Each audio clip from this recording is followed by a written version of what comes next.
എനിക്ക് തോന്നുന്നു ഏറ്റവും പൊക്കം കുറഞ്ഞ സംവിധായകരിൽ രണ്ടാമത്തെ ആള് അല്ലെ? എനിക്ക് തോന്നുന്നു പക്രുചേട്ടൻ കഴിഞ്ഞാൽ രണ്ടാമത്തെ ആള്. പക്രുചേട്ടനാണ് ലോകത്തിലെ രണ്ടാമത്തെ ഉയരം കുറഞ്ഞ ആദ്യത്തെ സംവിധായകൻ. ഓക്കെ.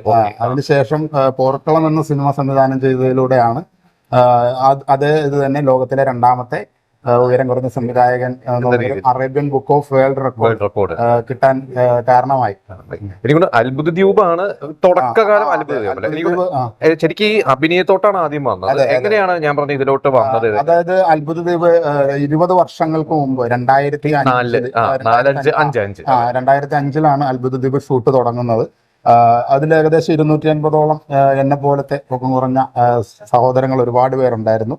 അവർക്കൊപ്പം അഭിനയിക്കാനും അവരിൽ ഒരാളായിട്ട് ജീവിക്കാനും സാധിച്ചു എന്ന് വേണം പറയാൻ. കാരണം സിനിമ അത്തരം ഒരു സിനിമയായിരുന്നു. വിനയൻ സാറ് അങ്ങനത്തെ ഒരു ചുവടുവെപ്പാണ് നടത്തിയത്. കാരണം ഞങ്ങളൊരു വൈകല്യമുള്ളവരുടെ ലോകത്തേക്ക് ആരും അങ്ങനെ തിരിഞ്ഞു നോക്കാൻ ശ്രദ്ധ കാണിക്കാതിരുന്നെടുത്ത് ജോക്കർ എന്ന് പറയുന്ന ഒരു വിളിപ്പേര് പോലും ഞങ്ങളിൽ നിന്ന് മാറ്റി നിർത്തിക്കൊണ്ട് സിനിമാക്കാരൻ എന്ന പേരിലേക്ക് ഞങ്ങൾക്ക് എത്തിപ്പെടാൻ കഴിഞ്ഞ ആദ്യ ദിനം എന്ന് വേണമെങ്കിൽ അതിനെ പറയാം.